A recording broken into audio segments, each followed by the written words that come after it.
பிறகு கட்சியினுடைய பொருளாதார தீர்மானம் என்பது சிந்திக்கப்பட போது, விவாதிக்கப்பட்ட போது,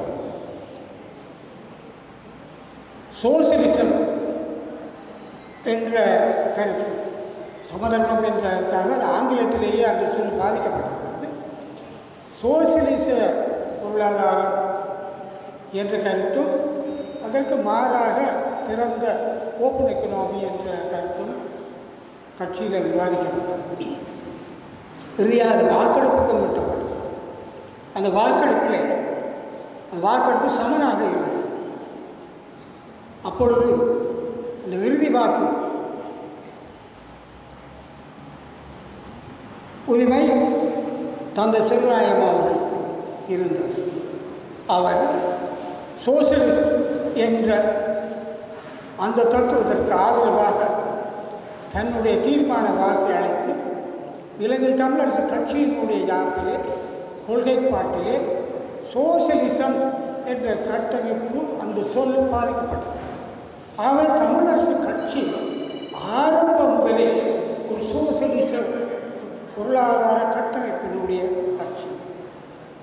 அதை மற்றவர்கள் புரிந்து கொள்ள வேண்டும். அது சோசியலிசம் என்பதும் சமதர்மம் என்பதும் எங்களுடைய கட்சியினுடைய அடிப்படையான கொள்கை என்பதை எல்லோருக்கும் நாங்கள் தெரிவித்துக் கொள்ள விரும்புகிறோம். ஆகவே எங்களுடைய கட்சியை ஏதோ சோசியலிசத்துக்கு மாறானவர்கள் அல்லது இடதுசாரியத்துக்கு மாறானவர்கள், இடதுசாரிகள் தங்கட பாடு, அதை பற்றி எனக்கு கவலை இல்லை. நாங்கள் சோசியலிச கோட்பாட்டை வரித்து கொண்ட ஒரு கட்சி என்பதை இங்கே நான் தெளிவுபட சொல்லிக்கொள்ள விரும்புகின்றேன். எங்களுடைய உறவுகள், எங்களுடைய கட்சி வாழ்ந்தவர்கள் இதை நீங்கள் புரிந்து கொள்ள வேண்டும். நாங்கள் ஒரு முதலாளித்துவ கட்சி அல்ல. எல்லோருமே இந்த கட்சியினுடைய வரலாற்றை நான் சொன்னது இன்னும் ஒன்று, கட்சி வளர்த்தவர்கள், தமிழரசு கட்சியை வளர்த்தவர்கள் முக்கியமாக தொழிலாளர்கள். அந்த காலத்தில் யாழ்ப்பாணத்தில் சுருட்டு தொழில் தான் மிக முக்கியமான ஒரு தொழிலாக இருந்தது. அந்த தொழிலுக்குள்ளே நான் உள்ளவன். ஒவ்வொரு சுருட்டு தொழிற்சாலையிலும் தமிழரசு கட்சியினுடைய பிரச்சாரங்கள் நடந்தன. அவர்களே கூட்டங்களுக்கும் ஆதரவாளர்கள் இருந்தார்கள். அவர்களோடு விவசாயிகள், கரையோர மக்கள், குறிப்பாக ஆசிரியர்கள் தமிழ் ஆர்வத்தோடு ஆதரித்து வளர்த்த கட்சி தான் இந்த தமிழரசு கட்சி. அவர்கள் எல்லோருமே உழைப்பாளிகள், ஊதியம் பெறுபவர்கள். ஆகவே அப்படி அவர்களாலே கட்டி வளர்க்கப்பட்ட ஒரு கட்சி எங்களுடைய கட்சி என்பதை நாங்கள் தெளிவாக சொல்ல விரும்புகிறேன். இந்த நேரத்திலே நான் உள்ளூராட்சி தேர்தல் நேரம், நாங்கள் அதிகம் பேச வேண்டிய தேவையில்லை. நீங்கள் உங்களில் பல வேட்பாளர்கள் இருக்கிறீர்கள். உங்களுடைய வட்டாரங்களிலேயோ அல்லது சபைகளிலேயோ கடினமாக உழைக்க வேண்டிய நேரம். ஒன்றை மட்டும் நான் சொல்ல விரும்புகிறேன். இப்பொழுது சம அரசியலில் ஒரு விடயத்தை மட்டும் நாங்கள் மற்றவரை ஏற்கனவே நான் பல இடங்களில் சொல்லியிருக்கிறேன். இந்த தேர்தல் ஆரம்பத்தில் முதலேயே நானும் பொதுச் செயலாளர் அவர்களும் இணைந்து ஒரு முடிவுக்கு வந்தோம். அதை பகிரங்கமாகவும் சொன்னோம். நாங்கள் இந்த முறை தமிழ் பரப்பில் இருக்கக்கூடிய கட்சிகளை, அதிலும் தமிழ் தேசியம் சார்ந்த கட்சிகளை விமர்சிப்பதை தவிர்த்து கொள்வோம். அது நாங்கள் இன்று வரை கடைப்பிடித்து வருகின்றோம். ஆனால் பலர் பலவிதமாக எங்களை விமர்சிக்கிறார்கள். சில சமயங்களிலே பதிலளிக்க வேண்டும் போன்ற ஒரு எரிச்சலும் வருகிறது. ஆனால் நாங்கள் எடுத்த முடிவை தேர்தல் முடியும் வரை கடைப்பிடிக்கவே விரும்புகிறோம். ஆனால் ஒன்றுக்கு மட்டும் நான் தெளிவாக ஒரு பொறுப்போடு இலங்கை தமிழரசு கட்சியினுடைய தலைவர் என்ற பதவியை தாங்கி நிற்கிறவன் என்ற வகையில் சொல்ல நான் விரும்புகிறேன்.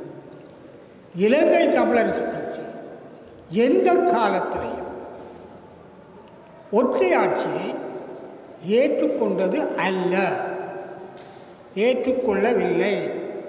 ஒற்றை ஆட்சி அரசிலே ஒரு தீர்வு கிடைக்காது என்று தந்தை செல்வநாயகம் நம்பியதாலே தான் அவர் இணைப்பாட்சியை கோரி தமிழரசு கட்சியை உருவாக்கினார்.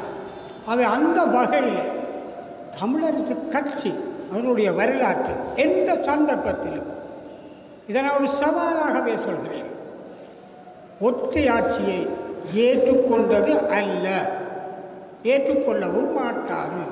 ஆகவே தமிழரசு கட்சி அல்லது கட்சி சார்ந்தவர்கள் யாராவது தமிழரசு கட்சி அவர்கள் ஒற்றையாட்சியை ஏற்றுக்கொண்டுள்ளார்கள் என்று யாராவது சொன்னால் அதுவும் பொய், அபாண்டம், மிகவும் அபத்தமானது என்பதை நாங்கள் தெளிவாக சொல்லிக்கொள்ள விரும்புகிறேன். தமிழரசு கட்சி ஒருபோது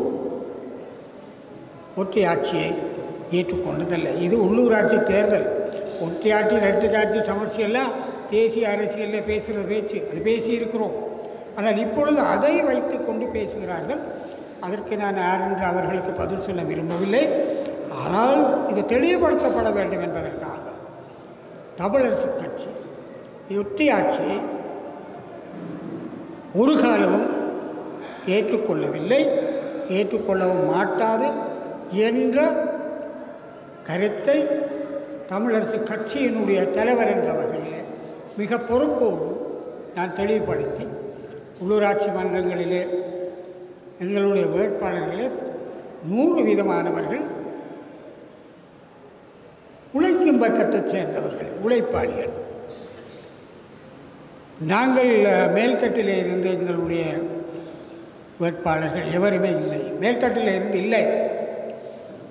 அது வடக்கு கிழக்கில் எல்லாரும் அதுதான்.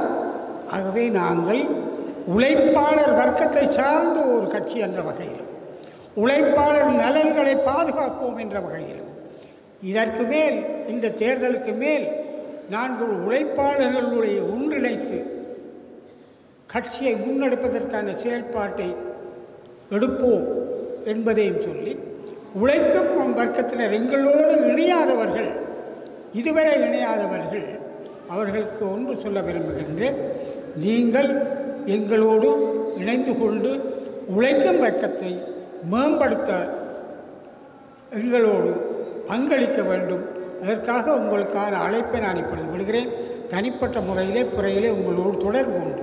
நாங்கள் தமிழரசு கட்சி ஒரு இடதுசாரித்துவ கட்சி, அடிப்படையிலே ஒரு இடதுசாரிய கட்சி என்பதையும் கூறி, அதற்கு மேலாக நான் அதிகம் பேசவில்லை. உள்ள உள்ளாட்சி மன்ற உறுப்பினர்கள் கருத்துக்களையும் கொண்டு சென்று மக்களிடம் சென்று வெற்றியாய் பாலிக்க வேண்டும். உங்களோட வெற்றியிலே தான் தமிழரசு கட்சியினுடைய மேல்நோக்கு பயணம் தங்கி இருக்கிறது என்பதை சொல்லி உங்களுக்கு என்னுடைய வாழ்த்துக்கள். உண்மையாக 3ஆம் தேதி இறுதிக் கூட்டம் இருக்கிறது. சங்கிலியன் பூங்காவிலே அல்லது கிட்டு பூங்காவிலே இருக்கிறது. எல்லோரும் அதற்கு பங்கு பெற்ற வேண்டும், கலந்து கொள்ள வேண்டும் என்று கேட்டு வாய்ப்புக்கு நன்றி கூறி விடைபெறுகின்றேன். நன்றி, வணக்கம். இச்செய்திகளுக்கு பிரதான அனுசரணை செல்வா சுக் இமோபிலியன், சுவிஸ் நாட்டில் முன்னணி நிறுவனம். தொடர்புகளுக்கு 0795146428. வீடு வாங்க, வீடு கட்ட, வீடு திருத்த மற்றும் வீட்டுக்கடன். Your future our vision. இது போன்ற மேலும் பல முக்கிய சுவாரஸ்யமான செய்திகளை அறிந்து கொள்ள லங்காஃபோ யூடியூப் சேனலை சப்ஸ்கிரைப் பண்ணுங்கள். எமது செய்திகள் உடனடியாக கிடைக்க பெல் பட்டனை அழுத்துங்கள். அத்தோடு எமது செய்திகளை மற்றவர்களும் பார்வையிட ஷேர் செய்யுங்கள். நன்றி.